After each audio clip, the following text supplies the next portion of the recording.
এখানে যারা উপস্থিত হয়েছেন মায়েদেরকে 1000-1200 টাকা দিচ্ছে, আমি বিরোধিতা করব না, কিন্তু মায়েরা বাপেরা আজকে এখান থেকে বাড়ি ফিরে যাবেন, আপনার বাড়ির ছেলে মেয়েরা কোথায় পড়ে? হ্যাঁ, কতজনের ছেলেরা বেসরকারি স্কুলে পড়ে? একটা হাত তুলবেন। বেসরকারি স্কুলের কাজ কতজনের ছেলে? বেসরকারি বলেছি, সরকারি নয়। প্রাইমারির কথা বলছি না, ওই আপনাদের পাশের বাড়ির প্রাইমারি আছে ওখানে, ওটার কথা বলছি না। টাকা দিয়ে যাকে, একটা কথা, টাকা দিয়ে যাকে পড়ায়, কতজনের ছেলে? 2 জন, 3 জন, 4 জন, 5 জন, 6 জন, 7 জন, এই এখানে 10 জন আছে। এখানে 1000-5 মানুষ তো সব মিলিয়ে আছে, আরো বেশি তো কম নয়। 1010 মানুষ আছে, 10 জন বাদ দেন, পার্সেন্টেজ আসবে না। তাহলে আপনাদের ছেলেগুলো সব কোথায় পড়ে? সব সরকারি স্কুলে। আজকে চলে যান, আজকে বাড়ি, আজকে বক্তব্য শুনে বাড়ি যাবেন। আর এটা তৃণমূলের বন্ধুদেরও বলছি, যারা অভিষেক বাবু জিন্দাবাদ জিন্দাবাদ করে রাত দিন এক করে ফেলছে, যারা হাজি নুরুল ইসলাম জিন্দাবাদ জিন্দাবাদ করে রাত দিন এক করে ফেলছেন, যারা মমতা ব্যানার্জি জিন্দাবাদ করে করে, তৃণমূল কংগ্রেস জিন্দাবাদ করে করে রাত দিন এক করে ফেলছেন, তাদের উদ্দেশ্য বলছি, কতটা ঠান্ডা মাথায় শুনবেন, কতটা ঠান্ডা মাথায় শুনবেন। রাগ হলে দুটো গালি দেওয়ার ইচ্ছা গেলে 4টে দিয়ে মনটা শান্তি করে নেবেন। নওশাদ ভাই কি, আমার কোনো অসুবিধা হয় না, 4টে দিয়ে কোনো মানসিকভাবে অন্তত শান্তি পাক। তো কিন্তু আমি যে কথা এখন বলতে যাচ্ছি একটু শুনবেন। আজকে আপনারা বাড়ি যাবেন, বাড়ি গিয়ে আপনার বাড়ির ছেলে মেয়েগুলোকে ডাকবেন। ক্লাস 4-এ পড়ে, 3-তে পড়ে, 5-এ পড়ে, 6-এ পড়ে, তো আরো বড় বড় পড়ে, অত দূরকে অপমান করতে চাইছি না আমি তো 5-6 এর বাচ্চাগুলোকে ডাকবেন, 4-এর বাচ্চাগুলোকে ডেকে, যার যে বাড়ি বাচ্চা আছে, অঙ্কের বইটা, গণিতের বইটা খুলে দেবেন, দিয়ে বলবেন, বাবু একটু অঙ্কটা কত। মায়েরা বলছি আপনারা ট্রাই করবেন, দেখবেন আপনারা। ক্লাস 6 এর বাচ্চাকে বলবেন, বাবু তোর নাম, আমি তোর বাপ, তোর বাপের নাম, তোর মায়ের নাম, কোন স্কুলে পড়িস, কোন অ্যাড্রেস, ইংলিশে একটু লিখে দে তো। ঠান্ডা মাথায় বুঝবেন। আর গলাটা খুব যন্ত্রণা করছে, ঠান্ডা মাথায় বুঝুন। তাহলে খুলে দিয়ে লিখতে পারবে না। আমার মনে হয় 90টা বাচ্চা, আপনার মেয়ে, আমার বোন, আপনার ছেলে, আমার ভাগনা পারবে না। 100 জনের মধ্যে 90 জন ফেল করবে ওই পরীক্ষাতে। কিন্তু মমতা ব্যানার্জি কি করছে? স্কলারশিপ দেওয়ার জন্য নম্বর বাড়িয়ে দিচ্ছে। ভবিষ্যৎটা কার ছেলের হচ্ছে ক্ষতি? অভিষেক ব্যানার্জির ছেলের ক্ষতি হচ্ছে না আপনার ছেলের হচ্ছে? কার ছেলে হচ্ছে বলুন? তো ভাবতে হবে। যারা তৃণমূল করেন তাদের উদ্দেশ্য বলছি, গিয়ে ট্রাই করবেন। তাই মায়েদের আগে বলবো, এত সংখ্যায় মায়েরা এসেছেন, আওয়াজ তুলুন। এই 1000-1200 নাটক পরে হবে, প্রাইমারি স্কুল থেকে শুরু করে আপার প্রাইমারি, এই মাধ্যমিক স্তর, হাই স্কুল থেকে শুরু করে কলেজ পর্যন্ত স্কুলের সংখ্যা বাড়াতে হবে। বর্তমান যে স্কুলগুলো আছে, ছাত্রের সংখ্যা অনুযায়ী আপনার শিক্ষক দিতে হবে, শিক্ষার পরিকাঠামো তৈরি করতে হবে, শিক্ষার ইকুইপমেন্ট দিতে হবে। এই আওয়াজটা মায়েদেরকে সর্বপ্রথম তুলতে হবে যে মমতা ব্যানার্জি, তুমি 1200 টাকা দিয়ে, তুমি 1000 টাকা দিয়ে আমার ছেলের ভবিষ্যৎ নষ্ট করতে আমরা দেব না। 1000-1200 তোমার রাখো, পরে হবে, আগে প্রাইমারি স্কুলের টিচার দাও। হবে তো নাকি মায়েরা? না 1200 টাকায় ভুলে যাবেন 1000 টাকায়। এখন 1000-1200 নিয়ে আপনার ছেলের ভবিষ্যৎ খারাপ করলে ওই ছেলেই কিন্তু একদিন আপনাকে প্রশ্ন করবে, মা তোমাকে 1200 টাকা 1000 টাকা দিয়ে আমার ভবিষ্যৎটা নষ্ট করেছে, তুমি 1000-1200-র জন্য আমার ভবিষ্যৎটা নষ্ট করে দিলে। এই উত্তর কিন্তু দিতে পারবেন না, আর উত্তর দিলেও তখন আর শুধরাবার জায়গা থাকবে না। আমি অবাক হয়ে যাই। আপনি তৃণমূলের বড় বড় নেতাকে যে বলবেন, দাদা আমাদের একটা ক্লাব ভেঙে গিয়েছে, টালির ছিল, ও ঢালাই করে দেবে। দাদা একটা ক্রাম বোর্ড দরকার, ম্যাচ বোর্ড কিনে দেবে ক্রাম। এ ভাই, তাহলে তুমি এত বকছো কেন? তাহলে তোমরাই বক্তব্য দাও, এটা শুনুক।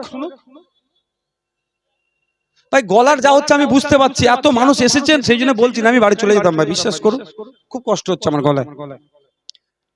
ম্যাচ বোর্ড কিনে দেবে। দাদা আমাদের টিভিটা একটু পুরাতন পাড়া হয়ে গেছে, এটা ঝিলঝিল করছে, ও 52 ইঞ্চি এখন এলইডি নাকি দামি কোম্পানি টিভি বেরিয়েছে, ও কিনে দেবে। আর আপনি আবার গিয়ে বলুন, দাদা আমাদের বাচ্চাগুলো যে প্রাইমারি স্কুলে পড়ে টিচার নাই, যে প্রাইমারি স্কুলে পড়ে ওই বোর্ড নাই, বাচ্চাগুলো মেঝেতে বসে, টেবিল নাই, চেয়ার নাই, বলবে দেখছি। আপনি গিয়ে বলুন, দাদা মেয়েগুলো ছেলেগুলো বড় হচ্ছে, হাই স্কুলে পড়ে, দুঃখের বিষয়, কিন্তু ওখানে গিয়ে খোঁজ নিচ্ছি, সেই অর্থে বাথরুম সেপারেট নাই বা বাথরুম পরিষ্কার নাই, একটু স্কুলে হেডমাস্টারকে বলে দেন না, আমাদের কথা শুনছে না। বললে ঠিক আছে দেখছি। বুঝতে পারছেন? আপনি বলবেন দাদা ফিস্টি করতে যাচ্ছি, কিছু টাকা লাগবে। কত টাকা রে? যদি বলি 10,000, আপনি বলেন 12,000 দেবে। 2,000 টাকা বলে মদ খেয়ে হই হই কর। কিন্তু আপনার ছেলে যেখানে মানুষ হবে, যেখান থেকে আপনার ছেলের ভবিষ্যৎ হবে, যেখান থেকে আলো দেখাবে আপনাকে, সেই জায়গাটাই সুকৌশলে ধ্বংস করে দিচ্ছে এই মমতা ব্যানার্জি সরকার। এখানে অনেকে বসে আছেন, এখানে অনেকে বসেছেন, অনেক বুথ থেকে আছেন। 13 বছরে মমতা ব্যানার্জি আপনার বুথে নতুন একটা শিক্ষা প্রতিষ্ঠান করে দিয়েছে। একটু হাত তুলে বলবেন কেউ? কিন্তু মমতা ব্যানার্জি কি বলেছিল 2011 সালের আগে? মুসলমান খাতরে মে হ্যায়, মুসলমানরা বিপদে আছে। এই দেখো মুসলমানদের শিক্ষা, স্বাস্থ্য, কর্মসংস্থান কিচ্ছু নাই, আমাকে দায়িত্ব দাও, আমি এগুলো সব সমস্যা সমাধান করব বলেনি। সাচার কমিটির সুপারিশগুলো বাস্তবায়ন করব। কি হয়েছে? 13 বছরে কিচ্ছু ডেভেলপমেন্ট করেনি। আমি আপনাদের দায়িত্ব নিয়ে বলতে পারি, মমতা ব্যানার্জি যদি সৎ সাহস থাকে, এই সাচার কমিটির মতো নতুন একটা কোন কমিটি হোক, যেই কমিটিতে এই 13 বছরে মুসলমানদের শিক্ষা, স্বাস্থ্য, কর্মসংস্থান থেকে শুরু করে ওয়াকাফ প্রপার্টি কত বেহাত হয়েছে তার তথ্যটা তুলে দেখলে চক্ষু চড়ক গাছ হয়ে যাবে। আমি একটা শুধু উদাহরণ দিচ্ছি, যখন মমতা ব্যানার্জি পশ্চিম বাংলায় শাসন কার্য দায়িত্ব কাঁধে তুলে নিয়েছিল, তখন 100টা চাকরিতে মুসলমানদের 4 জন মাত্র ছিল।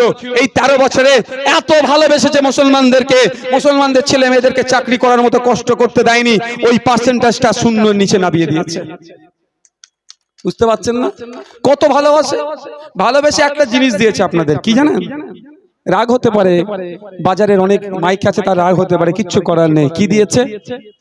শিক্ষা প্রতিষ্ঠান দেয়নি, বরঞ্চ কেড়ে নিয়েছে। স্কুলগুলো বন্ধ করে দেওয়ার চক্রান্ত করছে, শিক্ষক দিচ্ছে না। এর পরিবর্তে কি দিয়েছে? লিগাল ইল্লিগাল মদের দোকান বুতে বুতে দিয়ে আমাদের সমাজগুলোকে, যুব সমাজগুলোকে, দলিত আদিবাসী মুসলমানদেরকে মাতাল করে দেওয়ার। নমশূদ্র ভাইরা যেখানে থাকে, মতুয়া ভাইরা যেখানে থাকে, সেই এলাকাগুলোতে দেখুন মুসলমান ভাইরা যেখানে থাকে, লিগাল ইল্লিগাল মদের নেশার দোকান ভরপুর করে দিয়েছে। যুব সমাজকে শেষ করছে। মায়েদের বলি, আপনি এখানে উপস্থিত আছেন, মায়েদের বলছি আমাদেরকে সুযোগ দেন। আগামী দিনে যদি আমরা বাংলায় ক্ষমতায় আসি, আমাদের অন্যতম একটা কাজ থাকবে সমস্ত মদের দোকানগুলোকে বন্ধ করে দেওয়া। একটা দোকান রাখবো না, সব বন্ধ করবো আমরা, যদি মায়েরা সুযোগ দেন। হাজী নুরুল ইসলাম কি বলবে আর সিদ্দিকুল্লাহ চৌধুরী কি করবে ও আমি দেখি না। আমি নওশাদ সিদ্দিকী, আমি তারপর বিশ্বজিৎ মাইতি, আমি হচ্ছে মুসা। আমরা কি করব যদি মায়েরা সুযোগ দেন? আপনাদের বলবি, কারণ মায়েরাই বলতে পারবে। রাতে যে ছেলেটা মদ্যপান করে তার বাড়িতে ঢুকলো, সেই মা, সেই বোন, সেই মহিলা ছাড়া সে কি কষ্টে রাত যাপন করছে, সে ছাড়া অন্য কেউ বলতে পারবে না।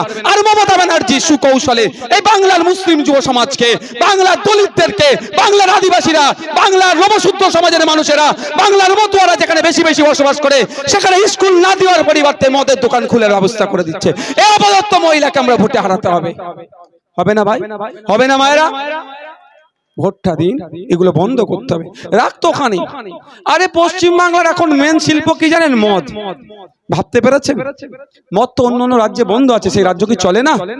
গুজরাট, বিহার, আরো রাজ্য আছে, বলে বন্ধ করা যায়। মমতা ব্যানার্জি করবে না, কারণ মদ বন্ধ করলে তো ওই মদ খাই আর মারামারি করে ভোট লুট করানো যাবে না।